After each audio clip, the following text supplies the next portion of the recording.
बिस्मिल्लाहिर्रहमानिर्रहीम। अस्सलाम वालेकुम। आज 23 अक्टूबर बरोज़ जुमेरात हम बात करेंगे सुप्रीम कोर्ट ऑफ पाकिस्तान में अहम समाअत हुई। 8 रुकनी बेंच था सुप्रीम कोर्ट ऑफ पाकिस्तान का, और उसमें जो समाअत हुई है वो इस वजह से भी अहम है कि आज दो दरखास्तें थीं, और दोनों दरखास्तें थीं जस्टिस मंसूर अली शाह साहब और जस्टिस मुनीब अख्तर के फ़ैसले पर, उस पर अमल दरामद की दरखास्तें थी। और वकील थे एक पाकिस्तान तहरीक इंसाफ के जो अपोजिशन इत्तेहाद है तहरीक तहफ़्फ़ुज़ यानी पाकिस्तान के वकील थे, और वो मेंबर भी हैं, उस इत्तेहाद का हिस्सा भी हैं। साबिक जज हैं लाहौर हाई कोर्ट के जस्टिस शाहिद जमील खान साहब, जो कि हाल ही में रिटायर्ड हुए थे। उन्होंने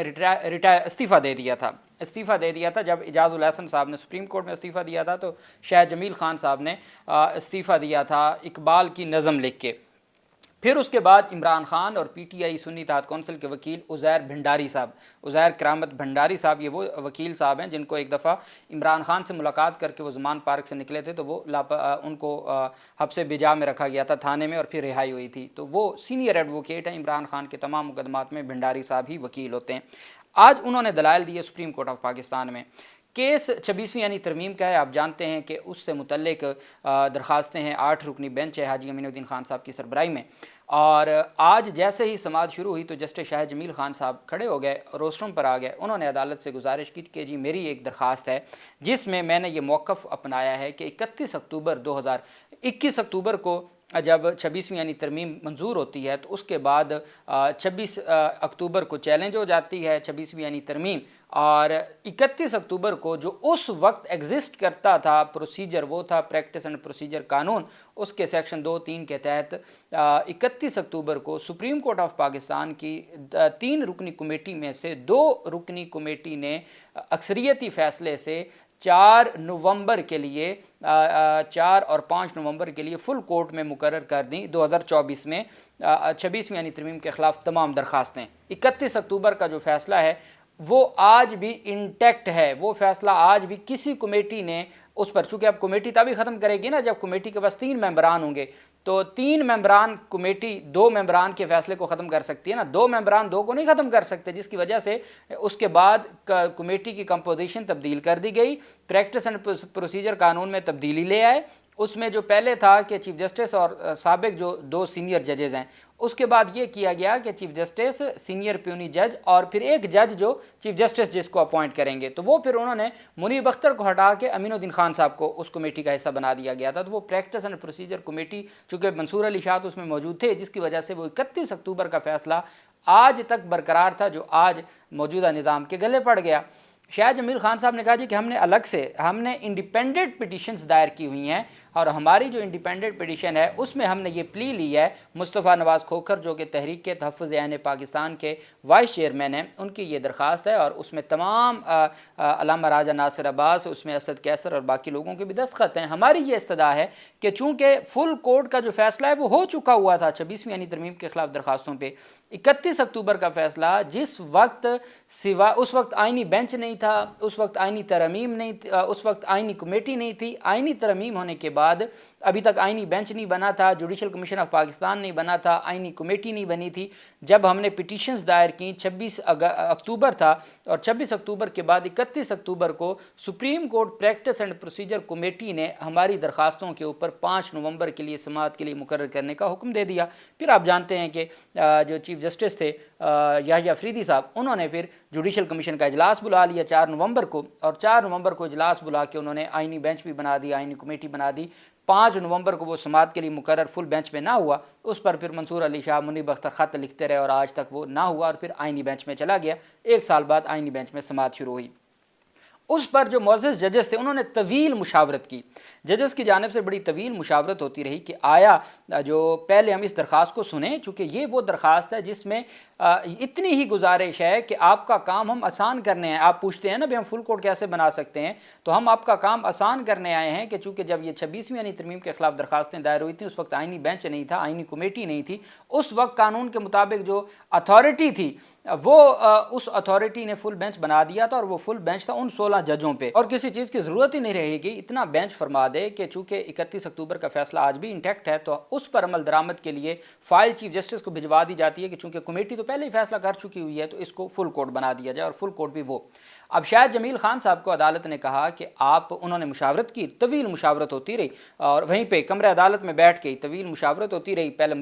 جسٹس محمد علی مظہر صاحب کے ساتھ، پھر جمال مندوخیل صاحب کے ساتھ۔ عائشہ ملک صاحبہ نے کہا کہ جب وہ ایک موجود ہے کمیٹی کا فیصلہ تو اس کو بات کرنے دی جائے، تو اس پر پھر عدالت نے کہا کہ نہیں، اس کو ہم آخر میں سنیں گے، باقیوں کو جو فل بینچ بنوانے والے ہیں ان کو پہلے سن لیتے ہیں، ان کو آخر میں سنیں گے۔ جسٹس شاہد جمیل خان صاحب نے کہا، سابق جج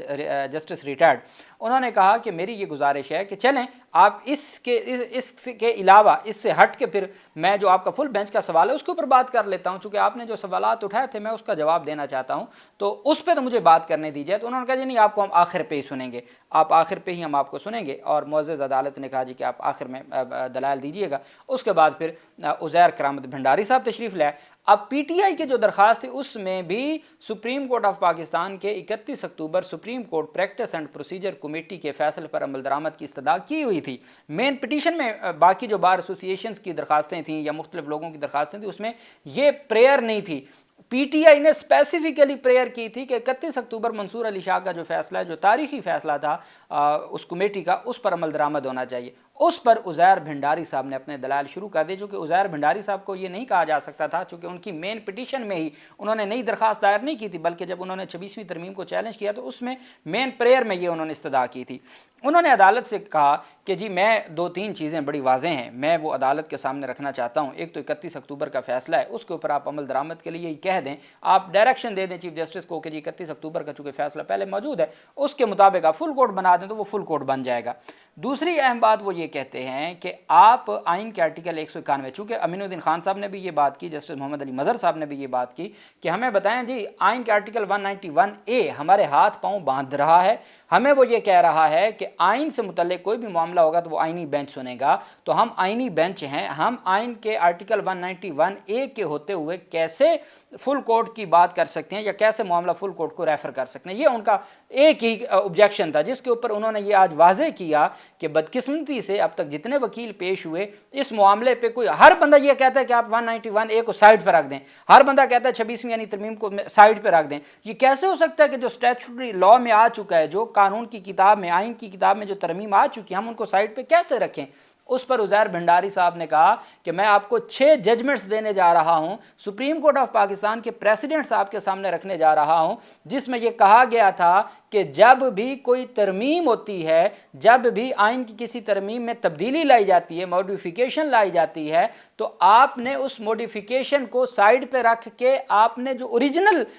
ترمیم تھی یا اوریجنل آرٹیکل تھا یا اوریجنل جو کانسٹیٹیوشن تھا، آپ نے اس کے مطابق کرنا ہے۔ تو اس پر انہوں نے کہا جی میں آپ کو وہ ججمنٹس رکھوں گا۔ محمد علی مظہر صاحب نے کہا ایسی تو ججمنٹس ہیں ہی نہیں۔ انہوں نے کہا حضور مجھے آپ موقع دیں، میں آپ کے سامنے رکھوں گا۔ انہوں نے کہا جی وہ ہو سکتا ہے کہ ہائی کورٹ کی بات کی گئی ہو سکتا ہے کہ وہ کسی کو، انہوں نے کہا جی میں سپریم کورٹ کی بات کر رہا ہوں۔ سپریم کورٹ آف پاکستان کے اختیار کو ایوب خان نے 1962 کا کانسٹیٹیوشن تھا، 1962 کے کانسٹیٹیوشن پر عمل درآمد جاری تھا، اس کے بعد ایک صدارتی آرڈر کے ذریعے 1962 کے کانسٹیٹیوشن میں ایک ترمیم کی ایوب خان نے، وہ معاملہ سپریم کورٹ میں گیا۔ سپریم کورٹ آف پاکستان کی 1963 کی ججمنٹ ہے، اس میں یہ کہا گیا تھا کہ اگر کوئی چیز جو اوریجنل آرٹیکل کو تبدیل کر رہی ہے، آئین کی جو منشا ہے اس کے مطابق نہیں ہے، تو اس پر آپ کسی صورت بھی اس کو مد نظر رکھتے ہوئے سماعت نہیں کریں گے۔ انہوں نے مثال دی، بڑی خوبصورت مثال دی عزیر بھنڈاری صاحب نے۔ بھنڈاری صاحب نے کہا جی مجھے ایک بات بتا دیں، کل پارلیمنٹ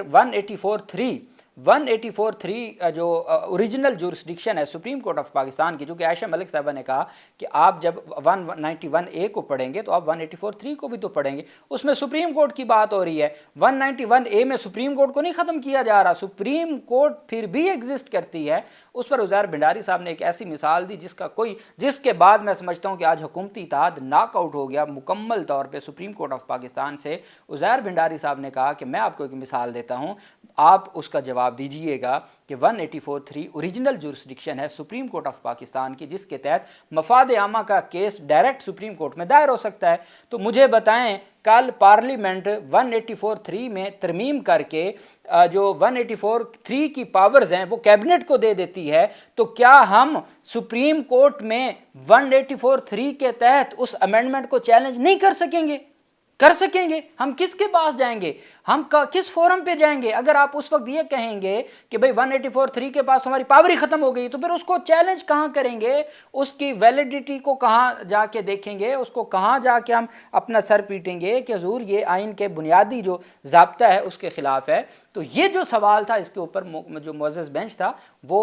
वाकई सोचने पर मजबूर हो गया कि कल वो ये अमेंडमेंट कर दें। आज वो कहते हैं जी कि आइनी जो तशरीह है वो 191(a) के तहत सिर्फ आइनी बेंच सुन सकता है। उन्होंने कहा कि आपने जिस लम्हे, अब ये बात सुनिएगा, उन्होंने कहा जी हमने यहाँ 26वीं यानी तरमीम को चैलेंज किया है, जिस लम्हे आप ये समझेंगे ना कि 191(a) के तहत आप पे बार है, पाबंदी है कि आप फुल कोर्ट को नहीं बेच सकते और आप ही हर सूरत लाज़िम व मलजूम आप ही मुअज़्ज़ज़ बेंच सुनेगा, तो इसका मतलब ये हुआ कि आपने 26वीं यानी तरमीम को तो मान लिया, आपने तो 26वीं यानी तरमीम को एडमिट कर लिया। और जब आपने 26वीं यानी तरमीम को एडमिट कर लिया, जो अभी सब जुडिस है, अभी जिसके ऊपर डिस्प्यूट है, अदालत के अंदर डिस्प्यूट पेंडिंग है, और आप पहले ही उस पर अमल दरामद कर रहे हैं, पहले ही उसको तस्लीम करके अमल दरामद भी कर रहे हैं, तो फिर हमारा ग्रीवियंस का क्या होगा? जब आप 191(a) को पहले ही दुरुस्त तस्लीम करके अमल दरामद शुरू कर दिया। उन्होंने कहा जी ये एक जजमेंट थी, इसको तफसीली पढ़ा, उन्होंने सवाल भी हुए। उन्होंने कहा जी कि जो मेरे जजेस के सवाल हैं, चूँकि जो ख़वातीन जजेस हैं मुसरत हिलाली साहबा और आयशा मलिक साहबा, उन्होंने कहा जी चूँकि इन्होंने सवाल नहीं किया, मुसरत हिलाली साहबा बोल पड़ी कि चूँकि हमें समझ आ गई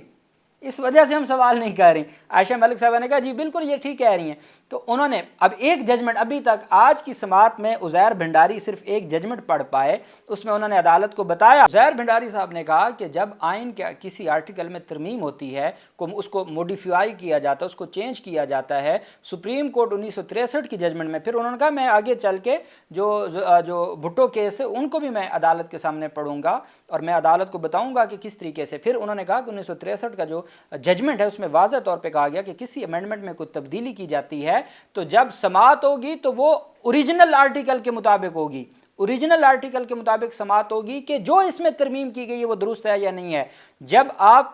कार्रवाई और आप आगाज से ही उस तरमीम की बुनियाद पे समाअत शुरू कर देंगे तो फिर हम किस चीज़ को चैलेंज कर रहे हैं? जब हम 26वीं यानी तरमीम को चैलेंज कर रहे हैं और आप 26वीं यानी तरमीम की ही हम 26वीं यानी तरमीम को चैलेंज करने में 26वीं यानी तरमीम ही रुकावट बन जाए तो फिर बताएं हम कहाँ जाएंगे? आप 191(a) को तो हम चैलेंज कर रहे हैं और आप उसी 191(a) को बार लगा के रुकावट खड़ी करके आप कह रहे हैं कि फुल कोर्ट में नहीं जा सकता। हुजूर हमने इसी आर्टिकल को तो चैलेंज किया है। तो आप जब किसी आर्टिकल को चैलेंज किया जाता है, उसमें तब्दीली को चैलेंज किया जाता है, तो जो ओरिजिनल आर्टिकल होता है उसके मुताबिक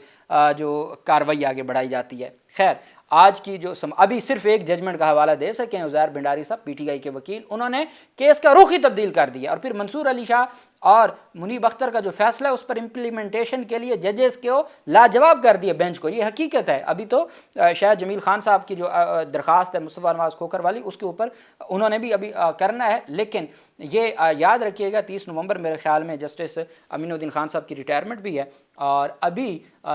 10 नवंबर तक के लिए समाअत मुलतवी कर दी गई है। अगर चूँकि 2 जजेस बैरून मुल्क तशरीफ़ लेके जा रहे हैं आइनी बेंच के, तो अगर तो 10 जजेस अवेलेबल हुए तो 10 को समाअत होगी, नहीं तो 10 को बताया जाएगा कि अगली तारीख कौन सी होगी। अब दिलचस्प बात यह है कि आज की समाअत के बाद मुझे नहीं लगता कि ये, और फिर अमीनुद्दीन खान साहब की रिटायरमेंट भी है, उससे पहले 27वीं यानी तरमीम भी आ सकती है, बहुत सारी चीज़ें हैं। अब देखना यह है कि सुप्रीम कोर्ट ऑफ पाकिस्तान के ये मामलात किस तरफ जाते हैं। लेकिन मैं ज़रूर अप्रिशिएट करना चाहूँगा उज़ैर भंडारी साहब को भी और साबिक जो जज हैं शायद जमील खान साहब को भी और तमाम मुअज़्ज़ज़ जो हमारे बेंच है और तमाम वकला साहिबान हैं। अल्लाह पाक पाकिस्तान का हामी नासिर हो। बहुत शुक्रिया। अल्लाह हाफ़िज़। पाकिस्तान ज़िंदाबाद।